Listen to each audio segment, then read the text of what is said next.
I think Ujjivan Financial. Let's talk about that right now. And Mr. Samit Ghosh joins in right now to talk about his numbers. Good set of numbers, Mr. Ghosh. Congratulations on that. What's led to this performance? More importantly, the AUM growth, which has looked very solid. Will it continue in the quarters ahead? Yeah, I think, our AUM growth has been as per plan, and it will continue as we have planned it, for the year. And as far as the earnings for this quarter, I think, was better than expected.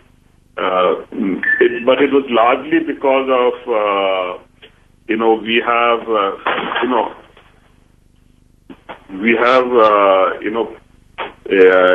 the normal business growth, but along with it, we had the money from our IPO, which helped us to reduce our cost of funding for this quarter. So it's a sort of one-off to a certain extent, and also, our impact of the costs relating to transformation has not started impacting us yet, but I think starting from next quarter, the costs relating to transformation to the small finance bank will start impacting us. Right. What about your NIMs, Mr. Ghosh? Because they've also seen a very smart expansion of 35 bips on a sequential basis. Is that sustainable? And if so, what is the margin outlook that you could give us for the entire fiscal?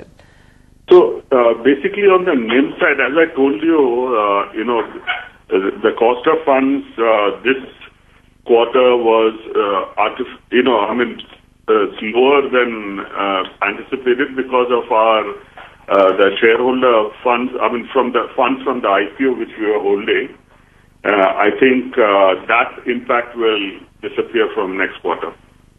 Now, as you, Mr. Ghosh, as you prepare Ujjivan to become a small bank now, do you think in the short term your return ratios will be compressed and your return ratios will be challenged? The impact will be visible in second half of FY17, and do you think market should realize that now?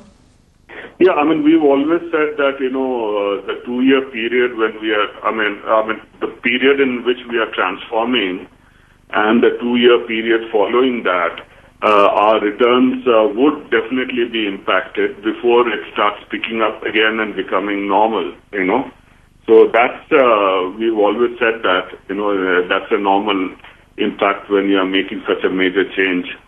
All the investments we are doing right now will have an immediate impact on our cost structure.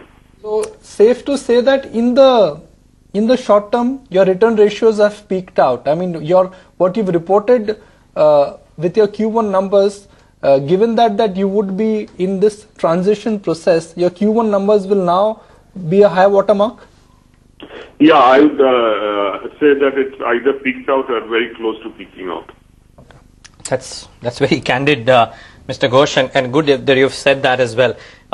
Tell us, there's just so much of talk of microfinance institutions, SFBs. I'm guessing there should be some pressure on how retention or hiring or employee costs shape up as well.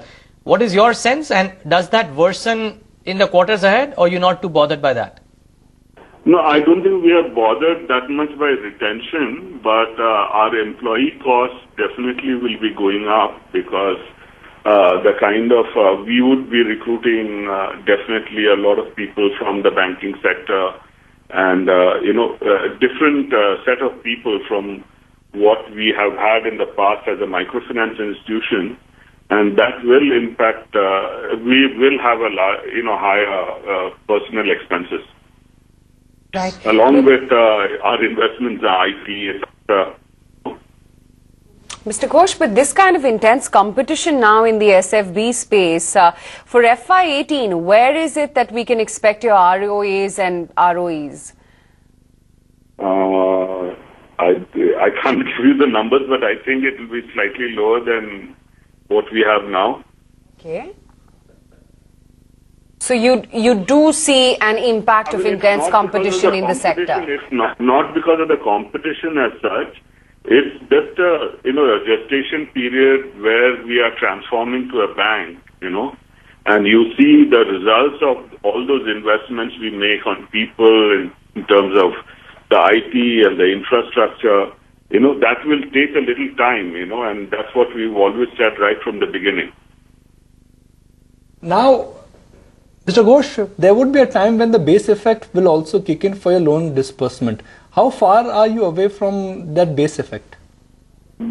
Sorry, what was the question? No, my question to you is very simple. Right now your base is low. And since your base is low, the optical growth would be very strong. But I'm sure by end of FY17 or beginning of FY18, the base effect would also kick in. That we'll be operating on a larger base and consequently our growth percentages will be smaller. Is that what you're suggesting? That's right.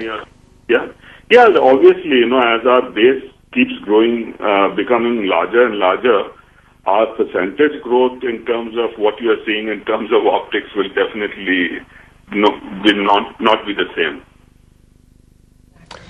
Okay, we'll leave it at that, Mr. Ghosh. Okay. Thanks so much for taking the time out and being with us today. That's Samit Ghosh of Ujjivan. The stock doing well, 523. It's an unabated run for all of these microfinance companies, even those which are converted into SFPs, by the way. However, more on earnings. Quick views from Ajit Isaac, CMD of Quest Corp. All